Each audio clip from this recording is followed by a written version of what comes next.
A vet opens her clinic door and finds tiny puppies barely breathing, begging for help. She thinks it's just another heartbreaking rescue, but what she discovers in their injuries will break your heart and ignite something far darker than anyone imagined. These puppies weren't just abandoned.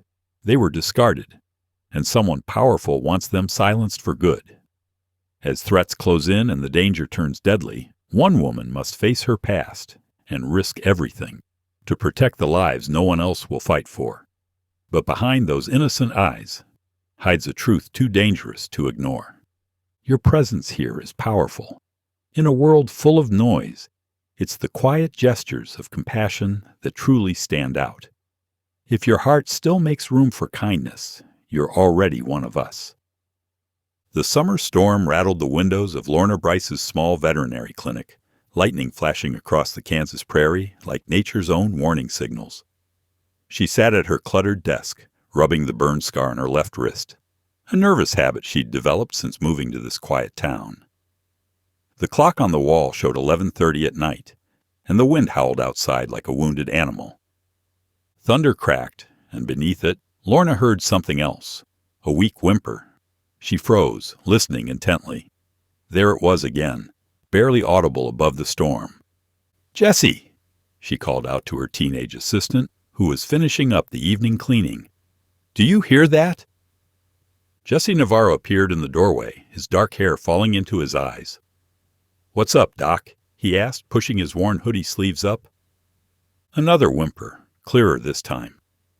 Lorna was already moving, grabbing her raincoat from the hook by the door. She yanked it open, and the wind nearly knocked her backward. There, illuminated by the porch light, sat a large cardboard box, soaked through and beginning to collapse. "Oh no," she breathed, dropping to her knees beside it. Inside, 5 German Shepherd puppies huddled together, their wet fur matted and dirty. They couldn't have been more than 8 weeks old. "Jessie, grab every towel we've got." Lorna carefully lifted the box, her heart breaking at how light it felt. The puppies barely moved as she carried them inside, their tiny bodies shivering violently. Jesse returned with an armload of towels, his young face tight with concern. "Who would do this?" he demanded, helping Lorna gently lift each puppy onto the exam table. "Someone who knew we'd find them," Lorna replied grimly. Her experienced hands moved quickly over each pup, assessing their condition. "They're severely dehydrated and malnourished. The smallest one—" She picked up a female pup who barely stirred at her touch. "She's critical." Working together, they dried the puppies and started emergency treatment. Lorna's mind raced through their limited supplies. They weren't equipped for multiple critical cases in this small-town clinic.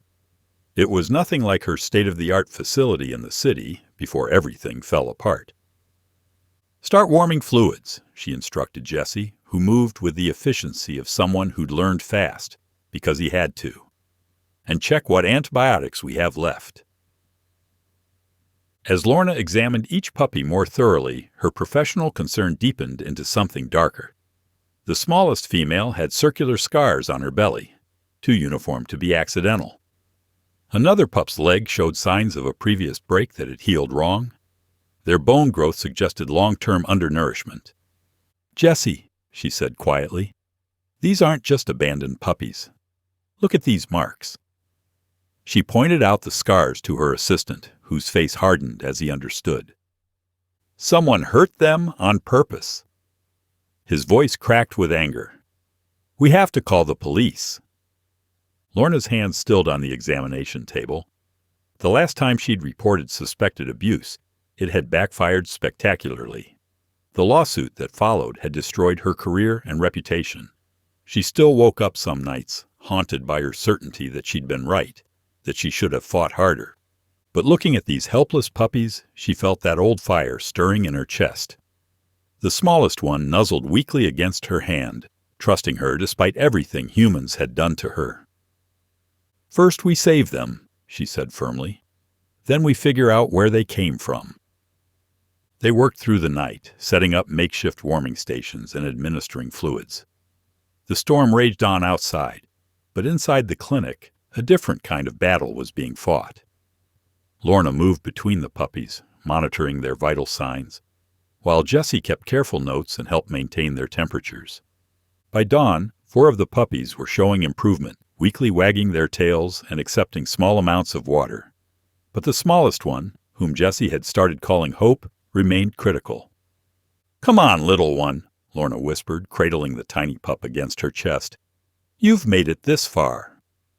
She could feel the puppy's rapid heartbeat against her palm, like a desperate Morse code signal asking for help.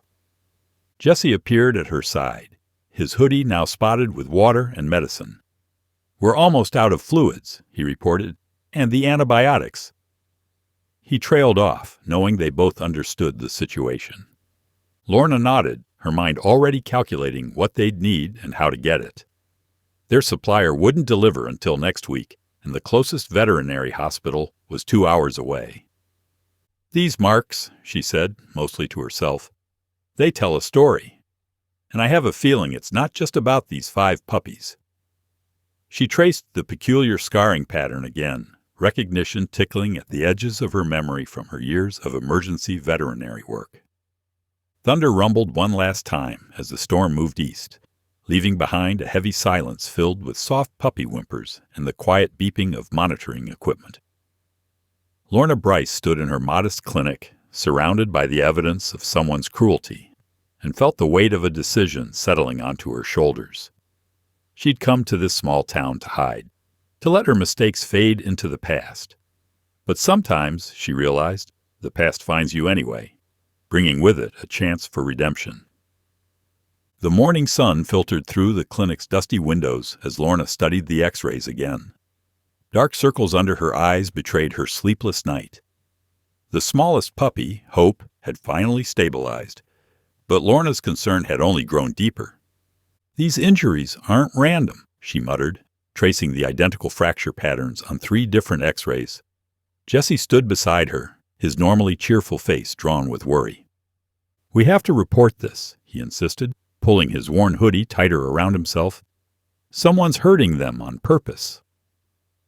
Lorna reached for the phone, her fingers hovering over the keypad. The memory of her last abuse report made her stomach clench, but she forced herself to dial animal control. "Yeah, we don't handle that kind of thing," the officer said flatly after she explained the situation. "Probably just strays. Put 'em up for adoption or whatever you do." "These are deliberate injuries," Lorna pressed, her professional voice steady despite her rising frustration. "I can document." "Look, lady," he cut her off, "we've got real problems to deal with. Don't go making trouble where there isn't any." The line went dead. Jessie watched her face fall. They didn't care, did they? No. Lorna's jaw tightened. "Let's try the sheriff." The sheriff's office wasn't any better. The deputy who answered seemed almost bored as Lorna described the puppy's conditions. "Probably just some backyard breeding gone wrong," he dismissed. "Nothing criminal there." "These aren't breeding accidents," Lorna insisted. "The scarring patterns are identical across all 5 puppies. That indicates dash." "Dr. Bryce," the deputy's voice turned cold, "you're new here. Maybe you don't understand how things work in small towns. We look after our own. Don't go poking around where you're not wanted." The warning was clear. Lorna set the phone down slowly, her hand trembling slightly. "They threatened you," Jessie said, his young face flushing with anger, "just because you're trying to help." "Not directly," Lorna corrected, though her heart was racing, "but the message was clear enough." She turned back to the x-rays, trying to focus on facts rather than fear. The bone growth showed signs of repeated trauma. The scarring followed specific patterns. Someone was doing this systematically, not randomly. "We need more supplies," she said finally. "The puppies need at least 3 more days of intensive care." She dialed their regular distributor, hoping for some good news. "Sorry, Doc," the supplier's voice crackled over the speaker. "Can't make any special deliveries this week. Truck's broken down." "These are critical cases," Lorna explained. "I can pay extra for—" "Nope, no exceptions. Try again next week." Another dead end. Jessie kicked an empty box across the floor in frustration. "This isn't right. Everyone's acting like we're the bad guys just for asking questions." Lorna sank into her office chair, exhaustion settling over her like a heavy blanket. The last time she'd fought against a wall of silence like this, she'd lost everything. Her practice, her reputation, her confidence, all gone because she'd refused to look the other way. "We can't give up," Jesse said fiercely. He stood straighter, his determination making him seem older than his 17 years. "Those puppies need us. You're the only one who cares enough to help them." Lorna looked at her young assistant, remembering why she'd hired him. He'd brought her an injured hawk last year, refusing to leave until she treated it, even though he couldn't pay. That same fierce compassion burned in his eyes now. "You're right," she said softly. "We can't give up." That night, after Jesse had gone home, Lorna spread the x-rays across her desk. Her trained eye caught details she'd missed before. The fractures showed clear surgical precision. The bone density variation suggested controlled periods of malnutrition. These weren't random acts of cruelty. This was methodical, scientific even. The realization made her blood run cold.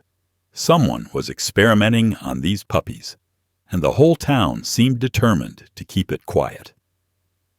A whimper from the kennel area drew her attention. Hope, the smallest puppy, was awake and trying to stand. Lorna hurried over, gathering the tiny creature in her arms. The puppy's trust, despite everything humans had done to her, brought tears to Lorna's eyes. "I won't let them hurt you again," she whispered, feeling the puppy's warm tongue against her scarred wrist. "Any of you." She looked around her small clinic with its outdated equipment and dwindling supplies. She'd come here to hide, to let her past mistakes fade away. But now 5 innocent lives depended on her finding the courage to fight again, even if it meant facing the same opposition that had once destroyed her. The evidence was clear. The warning signs were obvious. Someone in this town was conducting cruel experiments on animals, and the authorities were actively covering it up. The question was, what would it cost her to expose the truth this time? The sound of shattering glass jolted Lorna awake. She had fallen asleep at her desk, x-rays still scattered around her. A loud crash from the back room sent her scrambling to her feet. Her heart pounding, she grabbed the heavy flashlight from her drawer and crept toward the noise. Moonlight streamed through a broken window, illuminating a scene of chaos. Drawers hung open, their contents spilled across the floor. Medical supplies lay crushed and scattered. But worst of all, the kennel doors gaped wide. Someone had deliberately unlocked them. "No, no, no," Lorna muttered, rushing to check the cages. 4 frightened puppies huddled in the corners of their kennels, but one cage stood empty. Hope, the smallest pup, was gone. Her hands shaking, Lorna called Jesse. He answered on the first ring, voice thick with sleep. "Dr. Bryce? What's wrong?" "Break-in. Hope's missing. I need help." "I'm coming," Jesse said immediately. 5 minutes. True to his word, Jesse's beaten-up bike skidded into the parking lot exactly 5 minutes later. His eyes widened at the destruction. Who would do this? "Someone who doesn't want us asking questions," Lorna said grimly. "Help me search outside." Hope couldn't have gone far. They split up, Jesse taking the front while Lorna circled around back. The alley behind the clinic was dark and narrow, littered with dumpsters and old boxes. Lorna's flashlight beam caught something moving near a stack of pallets. "Hope," she called softly.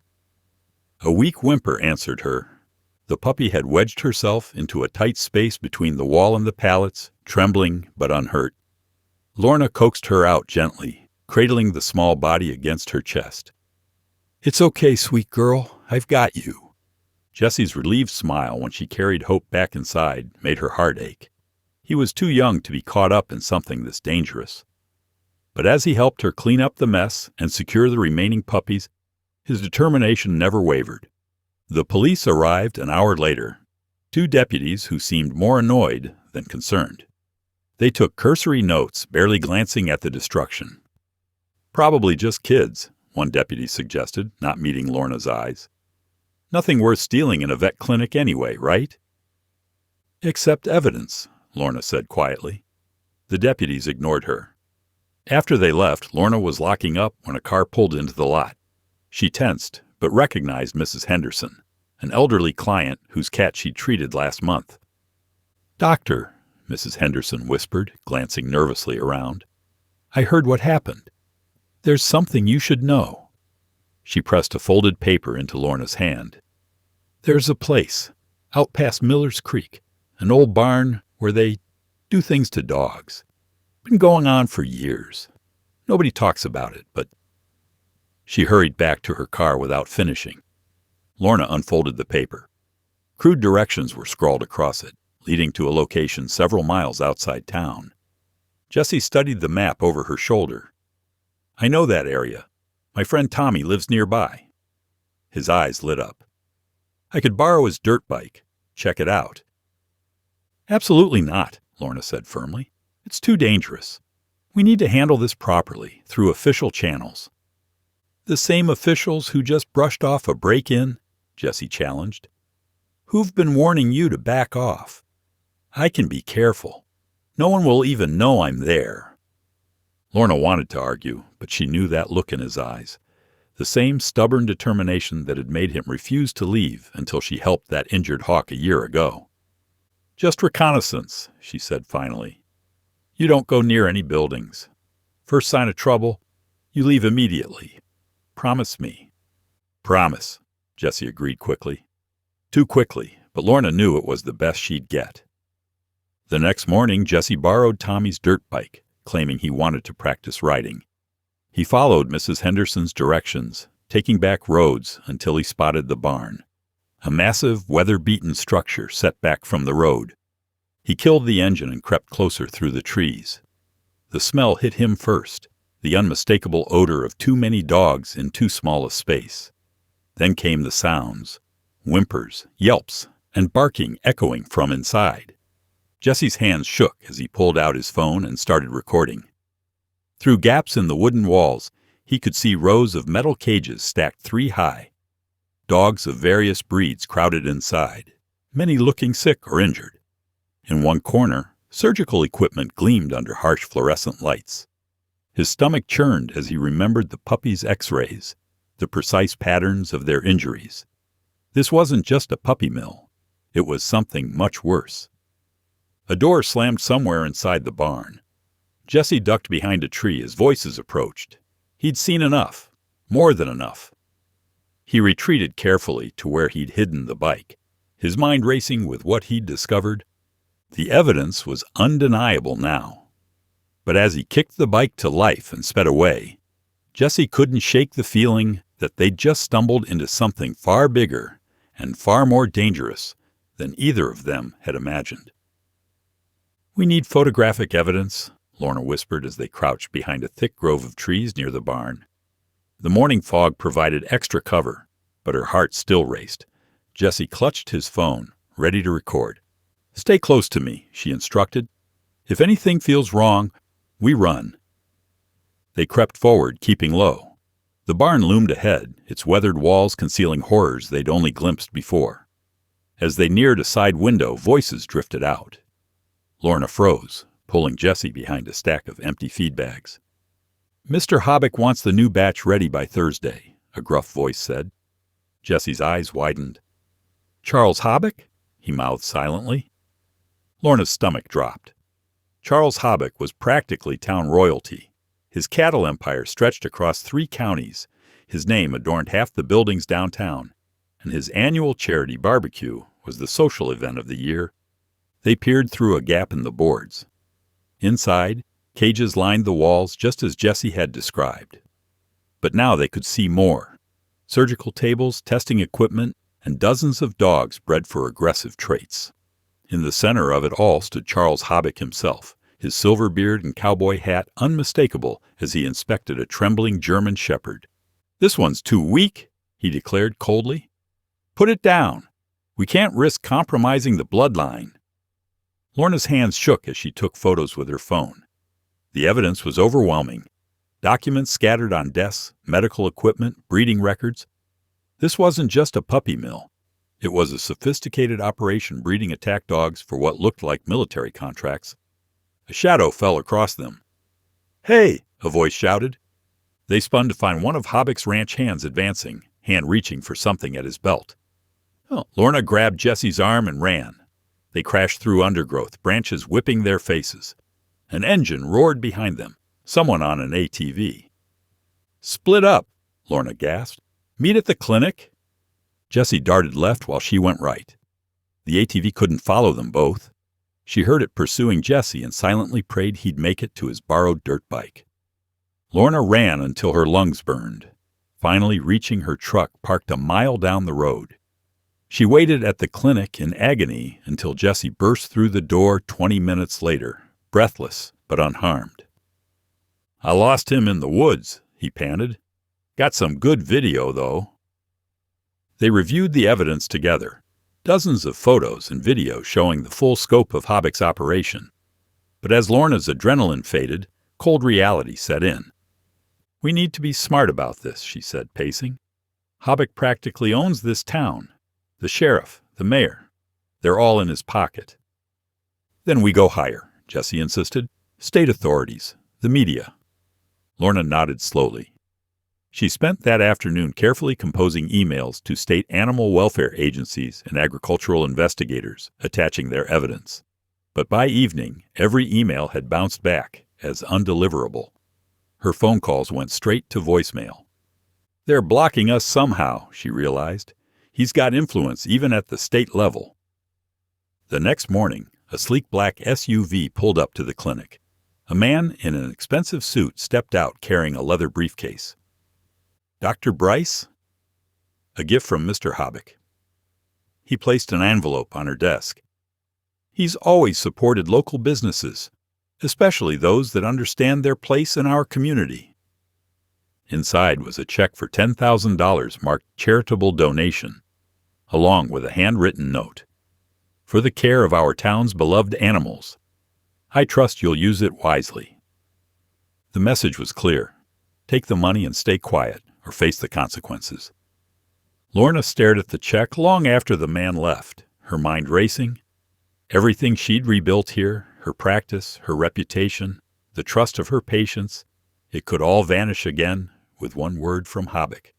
But those dogs, those helpless animals being tortured and killed. "We're not taking it, right?" Jesse stood in the doorway, his young face fierce with conviction. Lorna looked at him, then at the photos still open on her computer screen. She thought of the German shepherd puppy Hobbick had condemned to death, of all the others suffering in those cages. She'd lost everything once before, because she'd failed to prevent an animal's death. She wouldn't fail again. "No," she said firmly, tearing the check in half. "We're not taking it, and we're not giving up. We just need to find another way." But as she dropped the torn check into her trash bin, she wondered if she'd just signed her own professional death warrant. Hobbick's influence ran deeper than she'd imagined, and he'd made it clear he would use every ounce of that power to keep his secret safe. Lorna's fingers trembled as she dialed a number she hadn't called in years. After 3 rings, a gruff voice answered. "Rafe Weathers speaking." "Rafe, it's Lorna Bryce." A pause. "Been a long time, kid. You still fixing up strays in Kansas?" "I need your help, Rafe. Remember what you taught me about recognizing organized abuse rings? I've stumbled into something big." Over the next 30 minutes, Lorna detailed everything: the injured puppies, Hobbick's breeding facility, the blocked investigations. Rafe listened without interruption, only the occasional sharp intake of breath revealing his reaction. "Charles Hobbick," he finally said, his voice heavy. "That name's come up before in some ugly cases. Nothing ever stuck." There was rustling on his end. "I'll be there tomorrow. Got some equipment we can use." True to his word, Rafe arrived the next morning in his beat-up pickup truck. Despite his balding head and thick glasses, he carried himself with the same determined authority Lorna remembered from her training days. He pulled out cases of surveillance gear, cameras, motion sensors, recording devices. "Military-grade stuff," he explained, adjusting his glasses. "Still got friends in federal enforcement who owe me favors." Jessie burst through the door, practically vibrating with excitement. "Doctor!" "Bryce, I found someone else who wants to help." Behind him stood a tall, wiry man with deep-set eyes and salt-and-pepper stubble. He walked with a noticeable limp. "Silas Morley," the man introduced himself. "Used to be sheriff here before Hobbick decided I asked too many questions." They gathered around Lorna's small office, spreading out maps of Hobbick's property. Silas knew the layout intimately from his law enforcement days. "There's a back access road here," he pointed. "Guards rarely check it, and I know their patrol schedules haven't changed much." Rafe nodded approvingly. "We'll need concrete evidence that'll hold up in court. Photos, documents, anything showing the scope of the operation and where the dogs are being sold." They spent 3 days planning, setting up surveillance, and documenting guard rotations. Everything had to be perfect. One mistake could mean not just failure, but danger to them all. The night before their planned raid, Lorna worked late at the clinic, double-checking their supplies. Jessie insisted on staying to help, organizing medical kits they might need for injured dogs. The first sign something was wrong was a strange sweet smell. "Gas!" Jessie shouted, just as the front windows exploded inward. Flames erupted everywhere. The fire spread with unnatural speed. Accelerant, Lorna realized through her panic. She grabbed for the phone, dialing 911 as she ran to the kennels. "The puppies!" she screamed. They'd been sedated for their evening treatments. They couldn't escape on their own. Smoke filled her lungs as she fought with the kennel latches. She could hear Jessie coughing somewhere behind her. "Get out," she ordered him between coughs. "I'll get them." She managed to free 2 puppies, shoving them toward the exit where Jessie waited. The smoke was so thick now she could barely see. Her head spun as she reached for the 3rd kennel. The last thing Lorna remembered was Jessie's terrified voice calling her name, and then darkness. She woke to the rhythmic beeping of hospital monitors. Her throat felt like she'd swallowed glass. When she tried to move, every muscle screamed in protest. "Easy there," Rafe's familiar voice came from beside her bed. "You took in a lot of smoke before the firefighters got you out." Lorna tried to speak, but only managed a weak whisper. "Jessie?" "He's fine. Made it out with minor burns. The boy's been here every day waiting for you to wake up." "The puppies?" Rafe's face darkened. "We saved 3. The others—" "I'm sorry, Lorna." She closed her eyes, tears sliding down her cheeks. All those innocent lives, lost because she dared to challenge Hobbick's power. "This wasn't just about shutting you up," Rafe continued, his voice hard. "This was a message. Hobbick's showing what happens to people who cross him." Lorna forced her eyes open, meeting Rafe's concerned gaze. Her voice was hoarse but determined. "Then he shouldn't have left any witnesses, because now I've got nothing left to lose." She could see the worry in Rafe's expression, but also pride. He reached over and squeezed her hand gently. "Rest," he said. "You'll need your strength, because this isn't over, not by a long shot." Through the hospital window, Lorna could see the charred remains of her clinic against the Kansas sky. Everything she'd rebuilt reduced to ashes. But as she drifted back to sleep, she knew with absolute certainty this was just the beginning of her fight against Charles Hobbick. The steady beep of monitors gradually pulled Lorna back to consciousness. Her eyes fluttered open, taking in the sterile white ceiling of the hospital room. Every breath felt like inhaling broken glass, and thick bandages wrapped her arms where the flames had licked her skin. "Doctor, Bryce." Jessie's familiar voice cracked with emotion. He sat in a chair beside her bed, dark circles under his eyes suggesting he hadn't slept much. "Jessie," she managed to whisper. "You're okay?" He nodded, wiping quickly at his eyes. "Thanks to you. I got most of the puppies out, too. 6 of them. They're safe at Maria's horse rescue ranch outside town. She agreed to hide them." Relief flooded through Lorna. At least something had been salvaged from the inferno. She tried to sit up, but pain shot through her ribs. "Easy there," Jessie said, adjusting her bed. "The doctor said you breathed in a lot of smoke. You need to rest." "How long was I out?" 3 days. Jessie pulled his chair closer. "The police are calling it an electrical fire, but we all know better. Hobbick's people did this." Lorna's jaw tightened. Of course they'd cover it up.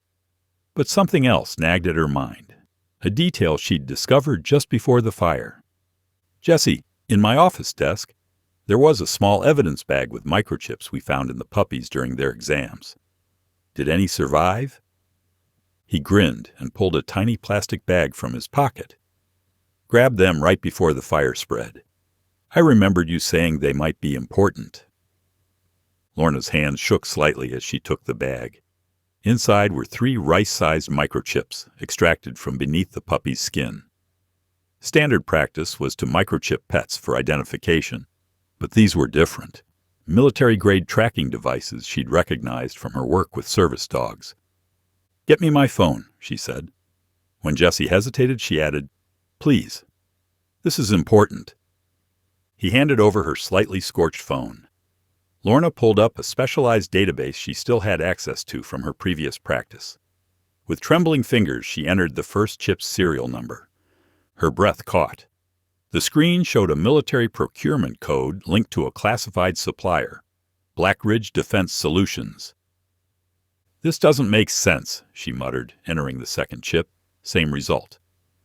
"These are restricted military contractors.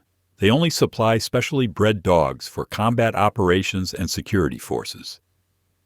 Jessie leaned in, frowning at the screen. "So Hobbick's operation is way bigger than we thought." Lorna sat up straighter despite the pain. "These chips are registered to dogs that were supposedly bred at licensed facilities under federal oversight. But those puppies came from Hobbick's illegal operation."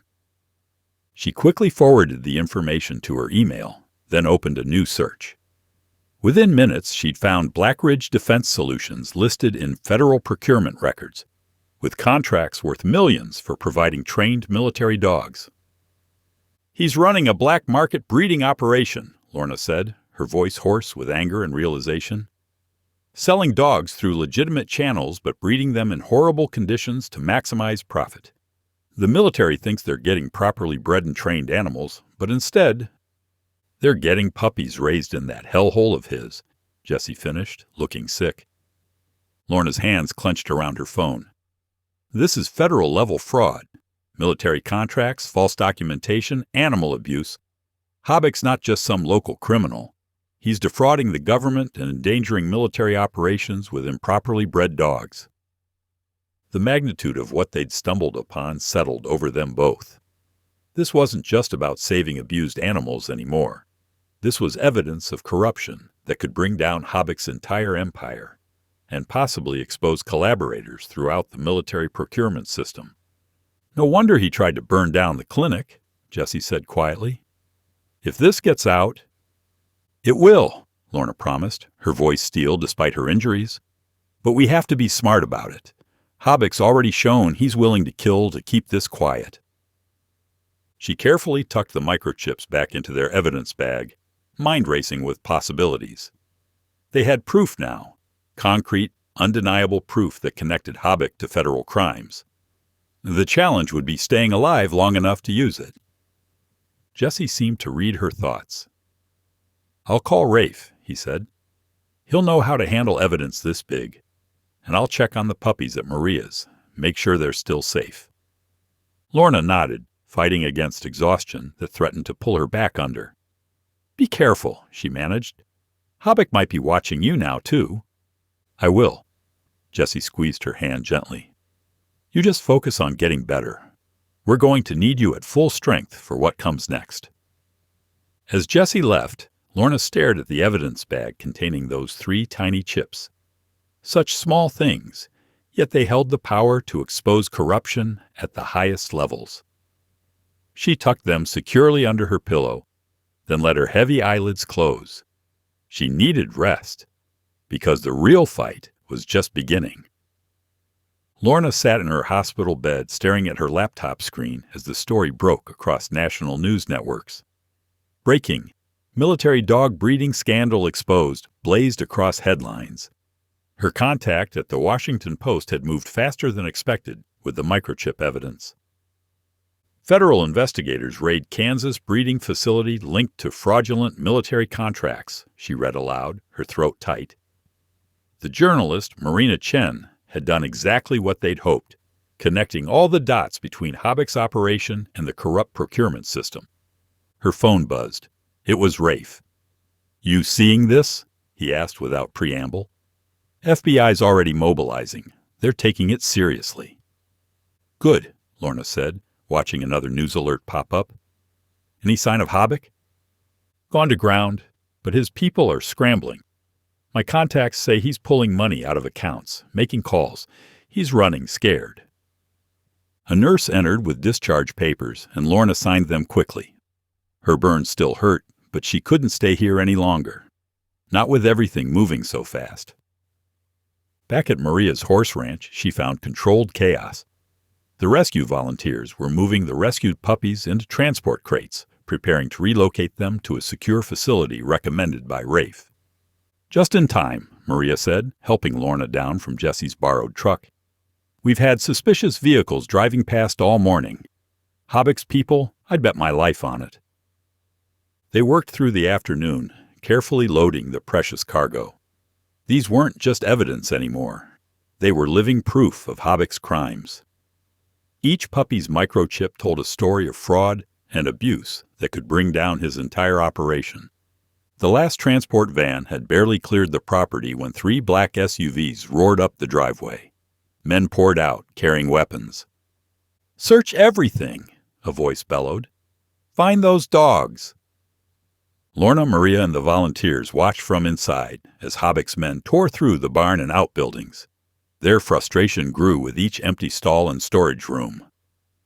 "You're trespassing," Maria shouted when they tried to enter the house. "I've called the police." The men retreated, but their leader, a weathered ranch hand Lorna recognized from Habek's property, left a clear message. "This isn't over." Hours later, as Lorna helped clean up the mess they'd left, her phone rang. Unknown number. "Dr. Bryce." Charles Habek's voice was silk over steel. "I believe we need to discuss your recent actions." "There's nothing to discuss," Lorna said firmly, though her hand shook. "The evidence speaks for itself." "Does it?" A pause. "You might want to check on your young friend Jesse. He was supposed to meet his grandmother for dinner, but seems to have gotten delayed." Ice filled Lorna's veins. "If you've hurt him—" "That depends entirely on you, Doctor. Bring the microchip dogs to the old Miller grain silo by midnight. All of them. Or Jesse simply disappears, like so many troublemakers before him." The line went dead. Lorna stood frozen, phone clutched in her white-knuckled grip. She tried calling Jesse's cell. No answer. His grandmother confirmed he never made it home. Maria found her sitting in the barn office, head in her hands. "We can't give him those dogs," she said quietly. "They're evidence in a federal investigation now, and even if we did—" "He'd kill Jesse anyway," Lorna finished. "And us too, probably." She looked up, eyes hard. "But he doesn't know that the dogs are already gone, and he doesn't know about our backup evidence." She pulled out her phone again, dialing Rafe. "How fast can you get federal agents here? And I mean quietly. No sirens, no helicopters." "Give me 2 hours. What's happened?" "Habek has Jesse. He wants to trade him for the dogs at midnight." She checked her watch. "We have 4 hours to set up a trap, and I have an idea." As darkness fell, Lorna stood at the base of the abandoned grain silo, 3 dog crates by her feet. The night was moonless, perfect for what they'd planned. She knew Habek's men were watching, had probably been tracking her since she left the ranch. Right on schedule, headlights appeared on the access road. 2 vehicles, a pickup truck, and another black SUV. They stopped 30 yards away, and Charles Habek himself stepped out. Cowboy hat shadowed in the dim light. "Wise decision, Doctor," he called. though I only count 3 crates. Where are the rest?" "Let me see Jesse first," Lorna demanded. Habak nodded to his men. They dragged Jesse from the SUV, hands bound. Even in the poor light, Lorna could see bruises on his face. "I'm okay," Jesse called, earning a rough shake from his captors. "The dogs, Doctor," Habak said. "All of them. Now." "These are the only ones with your special microchips," Lorna replied. "The ones that prove you've been selling illegally bred dogs to military contractors. The others were just regular strays." Habak's facade cracked slightly. "Open the crates," he ordered one of his men. "Check them." The ranch hand approached cautiously. He unlatched the first crate and leaped back as a German shepherd burst out, clearly one of the local police K9 units. 2 more followed from the other crates. Simultaneously, floodlights blazed from hidden positions around the silo. "Federal agents," voices boomed. "Everyone on the ground." Through the darkness, Lorna crouched behind a rusted tractor, her heart pounding against her ribs. The familiar barn loomed ahead, the same place where she and Jesse had first discovered Habak's operation. Now Jesse was inside, held captive by the very monsters they'd tried to expose. "Federal backup is still 30 minutes out," Rafe whispered beside her, checking his watch. "Too long to wait." Silas Morley nodded grimly, his former sheriff's training evident in his careful scanning of the perimeter. 2 guards, one by the main door, one circling back. They're armed. Lorna's hands trembled, but her voice was steady. "We can't wait. They could move him, or worse." The memory of Jesse's grandmother sobbing on the phone steeled her resolve. Rafe pulled out a small case. "Remember what I showed you about the tranquilizer darts? Aim for large muscle groups." He handed her a loaded pistol, its weight unfamiliar and cold. "I'll take the rear guard," Silas murmured. "Rafe, get the front. Lorna, once they're down, you find Jesse. We'll handle Habak if he shows." They split up, moving through shadows cast by the quarter moon. Lorna counted her breaths, trying to stay calm as she watched her companions disappear into position. The night was eerily quiet, except for the occasional stamp of hooves from the remaining horses. 2 soft pops cut through the silence. The guards crumpled almost simultaneously. Lorna sprinted to the side door, her shoes silent on the packed earth. Inside, the barn was dim, lit only by a single bulb swinging gently overhead. "Jesse," she whispered, moving between empty stalls. A muffled sound drew her attention. In the back corner, tied to a support beam, Jesse sat slumped forward. His face was bruised, dried blood crusted beneath his nose. "I'm here," Lorna breathed, rushing to untie him. "Can you walk?" Jesse nodded weakly. "They kept asking about the dogs. I didn't tell them anything." "That's my brave boy." She helped him to his feet, supporting his weight as they moved toward the exit. Suddenly, fluorescent lights blazed throughout the barn. Charles Habak stood in the doorway, shotgun raised. 2 more men flanked him, pistols drawn. "Touching reunion," Habak drawled. "Now where are my dogs, Doctor?" Lorna pushed Jesse behind her. "They're safe. Beyond your reach." "Nothing's beyond my reach in this town." Habak's smile was cold. "Though I'm disappointed. I thought you'd learned your lesson when we burned down your clinic." "The only lesson here is that bullies like you eventually fall." Lorna's voice carried stronger than she felt. "The evidence is already with federal authorities. It's over." Habak's finger tightened on the trigger. "Not quite. See?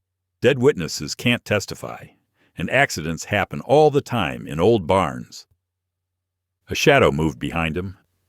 Silas Morley emerged silently, his own weapon pressed against Habak's head. "Drop it, Charles." Habak's men swung around, but Rafe appeared from the shadows, tranquilizer gun raised. "I wouldn't," he warned. For a moment, nobody moved. Then Habak laughed, a harsh, desperate sound. He spun, swinging his shotgun toward Silas. The barn erupted in chaos. Silas tackled Habak as the shotgun blast splintered wood above their heads. Rafe's tranquilizer dropped one gunman while the other fled into the night. Lorna threw herself over Jessie as they hit the ground.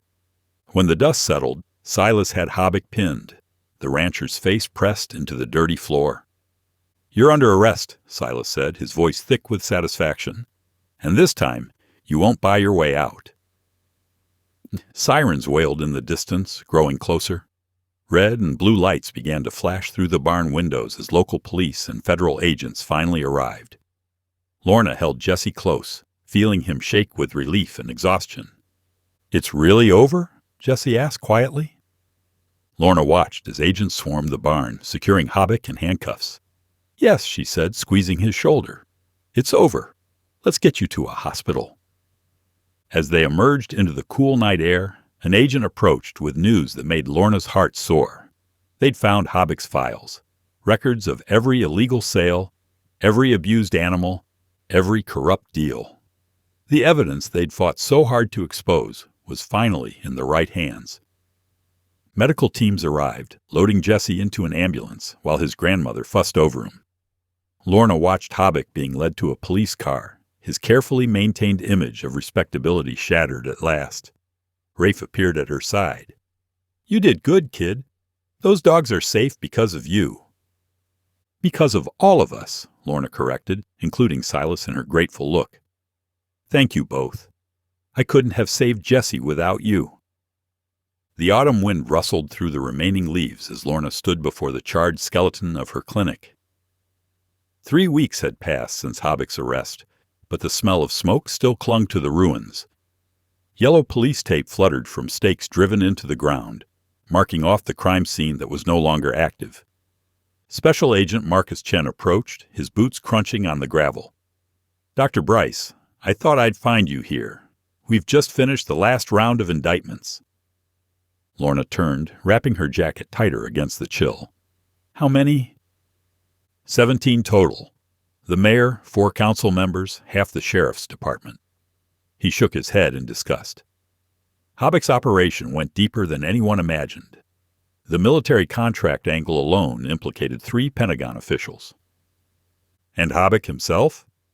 Looking at 25 to life.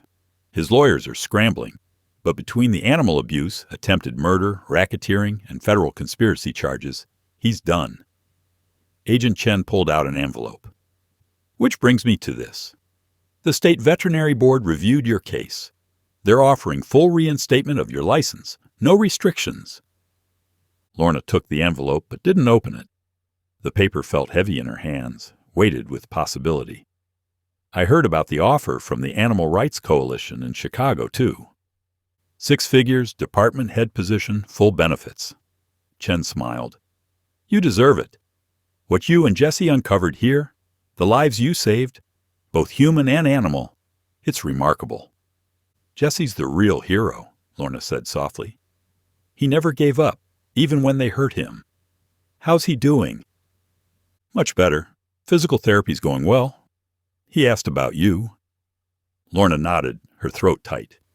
She'd visited Jessie in the hospital every day until he was released, but lately she'd been keeping to herself, processing everything that had happened.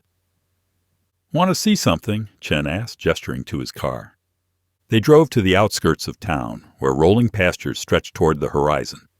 A long, low building came into view, the horse rescue ranch that had sheltered the puppies during the investigation. Inside, the atmosphere was warm and alive with activity. Volunteers moved between kennels, and the sound of happy barking filled the air. Mary Wilson, the ranch owner, greeted them with a broad smile. "I was hoping you'd visit today," Mary said, leading them through the facility. "We just got confirmation on the last adoption. Every single one of those puppies has a home now." They stopped at a bulletin board covered with photos. The rescued German Shepherd puppies with their new families, military veterans, therapy programs, loving households. Each picture showed a healthy, thriving dog, barely recognizable from the abused creatures Lorna had found on her doorstep that stormy night. "The one that started it all," Mary said, pointing to a particular photo. The runt of the litter, the one Lorna had fought hardest to save, sat proudly in a service dog vest beside a young girl in a wheelchair. Lorna touched the photo gently. "They all made it." "Thanks to you," Chen added. "So what's next?" Chicago? Fresh start in the big city?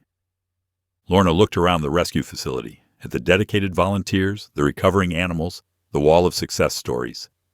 Something settled in her chest, a quiet certainty. "I'm staying," she said. "Staying?" Chen raised his eyebrows. "What about the coalition offer?" "This place needs a full-time veterinarian." Lorna smiled at Mary. "If you'll have me?" Mary's eyes widened. "Are you serious? We've been trying to get consistent medical care for years, but no one wants to work this far out." "I do." Lorna pulled out the reinstatement letter, finally opening it. "These animals deserve someone who'll fight for them. The abuse Habik committed isn't isolated. It happens everywhere, usually without anyone noticing." She took a deep breath, feeling more certain with each word. "I spent years in a fancy urban practice, treating pampered pets. Important work, but this is different. Here, I can help the ones who need it most. Build something meaningful from what Habik tried to destroy." Chen nodded slowly, understanding in his eyes. "Sometimes our worst moments lead us to our true purpose." "Exactly." Lorna watched a volunteer leading a limping horse to the rehabilitation paddock. "I lost everything I thought mattered. My reputation, my clinic, my sense of security. But I found something more important. Courage I didn't know I had. Friends I never expected. And a chance to make real change." Mary wiped away tears and hugged her impulsively. "Welcome aboard, Dr. Bryce." As they walked through the ranch, discussing plans for expanding the medical facilities, Lorna felt lighter than she had in months. The scars from her ordeal would always be there, but they no longer defined her.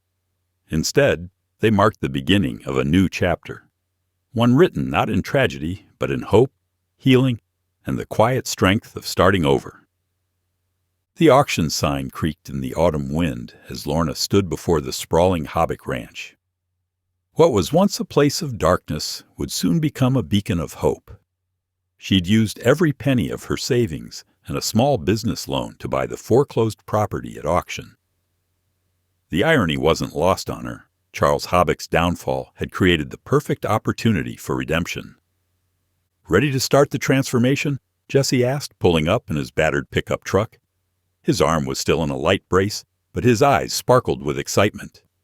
"More than ready," Lorna replied, watching as contractors began unloading equipment. The renovation plans were ambitious, converting the main barn into a modern veterinary clinic, transforming the kennels into comfortable rehabilitation spaces, and creating fenced play areas across the rolling pastures. Over the next few weeks, the property underwent a remarkable metamorphosis. Gone were the cramped cages and dark corners where Habik had hidden his cruelty. In their place, sunlight streamed through new windows and fresh paint brightened every wall. Local volunteers, moved by the story that had made national headlines, showed up daily to help. "Look who came to inspect the progress," Jesse called one afternoon, as 5 familiar German shepherds bounded across the yard. The original puppies, now healthy and strong, had been brought by their adoptive families to visit. The runt, now a confident service dog named Hope, led her young handler across the newly installed wheelchair ramp. "They remember," Lorna whispered, watching as the dogs explored their former prison with no trace of fear. Where there had been pain, they now found joy. Their transformation mirrored her own. Rafe Weathers visited regularly during the renovation, offering guidance and support. "You've done something remarkable here, kid," he said, helping her set up the medical equipment in the new clinic. "This place isn't just about healing animals, it's about healing people too." He was right. As word spread about Second Chance Sanctuary, more volunteers arrived. Troubled teens found purpose cleaning kennels. Veterans with PTSD found peace working with the rescued horses. Elderly visitors brightened at the sight of rehabilitated pets finding new homes. The day before the official opening, Jesse presented Lorna with a surprise. "Made this myself," he said shyly, unveiling a hand-carved wooden sign. The craftsmanship was beautiful, showing an artistic talent she hadn't known he possessed. The words "Second Chance Sanctuary" curved around an image of outstretched hands cradling a paw print. "Jessie, it's perfect," Lorna breathed, tracing the carved letters. Together, they hung the sign over the entrance. As it settled into place, Lorna felt something settle in her soul as well. The weight of her past, the malpractice suit, the clinic bombing, the desperate fight against Havoc, finally lifted. "You know," Jessie said, stepping back to admire their work, "when I first started volunteering at your old clinic, I thought I was just going to clean some cages. Never imagined we'd end up here." "Life has a way of surprising us," Lorna replied, watching Hope play with her young handler in the afternoon sun. "Sometimes the worst moments lead us to exactly where we need to be." The sanctuary was more than a shelter or a veterinary practice. It was a testament to resilience, to the power of compassion over cruelty, to the healing that comes from helping others. For every animal that would find refuge here, for every person who would discover purpose within these walls, and for Lorna herself, it was truly a second chance. The wooden sign caught the last rays of sunlight, casting long shadows across the sanctuary's entrance. A new chapter was beginning, not just for Lorna, but for all who would pass beneath that sign seeking healing, hope, and home. Thanks for watching. If any part of this story lingered with you, consider subscribing.